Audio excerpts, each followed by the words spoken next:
When hearing the music, you will most likely believe that Gerard K. Marino and some others that orchestrated the music in the first two games would come back. Sadly, that didn't come to be, as the music was headed up by Chuck Dowd, who was more well known for his work on the music for the Siphon Filter franchise. Marino, Fish, Velasco, and Reagan are mentioned for providing the original music scores into Chains of Olympus nonetheless. The sound effects are pretty good, while most of them are recycled from previous games and with newer ones like the sounds from Zeus's Gauntlet. The voice acting even returns with some stellar voice work from Terrence C. Carson as Kratos. Linda Hunt would make another return as the narrator, or Gaia if you knew that from God of War 2, but most others are fairly new and unknown to us. But Dwight Schultz plays Charon in Helios, and Fred Tatasciore lends his voice as Atlas, the Titan. Sorry, but no Michael Clark Duncan this time. While the music, sound, and voice work is more minimal this time around, the overall impression they deliver is still fascinating. Be sure to hear them with your headphones on for the best quality.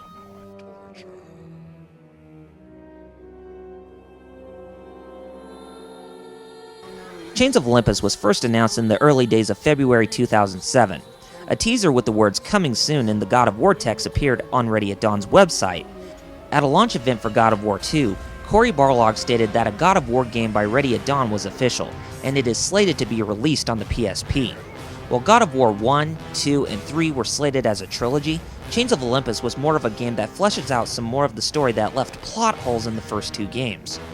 Development began before the completion of Daxter was finalized, and Ready at Dawn pitched their idea of the game with the approval from SCEA Santa Monica Studios. While development was heavily done for the game, many unique aspects such as multiplayer co-op play, newer puzzles, newer characters, and many more dialogue scenes had to be cut due to restrictive time constraints. The overall product came out nicely, despite a few annoyances. While there is no video that outlines the history of the game's development, the internet comes as a trusty source from interviews on gaming sites. It's always nice to come toward a backup source just in case.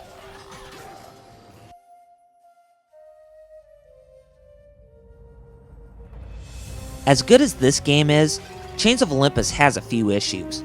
My first and major gripe about the game is that it's way too short. Anyone can pretty much beat this game in about 4 or 5 hours. That is about half the time it takes to complete one of the God of War games on the consoles. I just wish that some American developers could learn a thing or two from Japanese game developers on how to flesh out more while maintaining the high amount of quality in their games. Secondly, the environments, aside from Attica and the Temple of Helios, looked very depressing. I know that most of the environments are shrouded in darkness because of the plot having the sun god missing, but it would have been nice if there was some tweaking to make some of the environments look a bit more interesting. Finally, some of the power-ups look like those that have just been recycled from the previous games. I thought that the Light of Dawn was just a ripoff of Zeus's Wrath from the first God of War, and Ifrit's Rage is just a clone to Atlas's Quake from God of War 2. It just grinds my gears when there are those that just reuse the same ideas from previous games into newer installments like this. As much as they peeve me, the gripes are just fully minor by all means.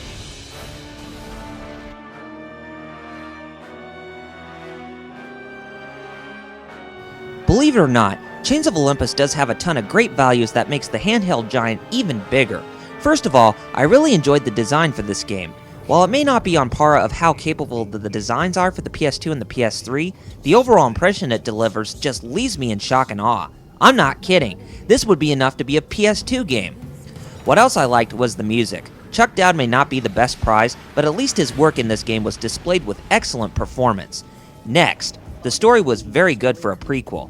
The first two games may have had bigger capture in their stories, but this game will make you feel even more sympathy for Kratos.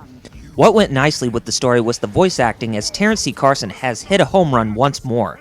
Most of the others were really good as well, but I still think that T.C. Carson and Linda Hunt steal the show with their excellent vocal skills. However, the number one aspect that got me hook, line, and sinker was the gameplay. I had no idea that the controls would feel perfect and less stressful than trying to save your skin in constant times of need. What is even better is that you don't have to stressfully press some of the buttons during QuickTime events like a madman. You just take your time with moderate button mashing.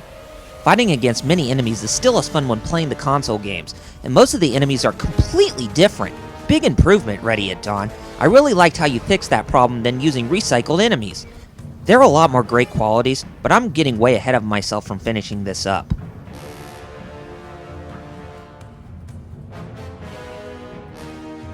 When it comes to the hardcore crowd who looks for an action-packed title on a handheld, they will come to see that God of War Chains of Olympus will be what they want to play on the go.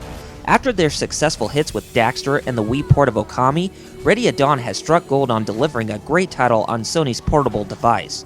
While Chains of Olympus may not be a masterpiece, it is definitely a game that should be worth purchasing your money towards. My final verdict is that the game gets an 8 out of 10. While I still complain that the game is way too short, it is a fun experience that no one should miss. So this concludes my 3-part review of all the God of War games before the upcoming release of God of War 3. Now, would you even believe that there was a God of War game on the cell phone that was called Betrayal?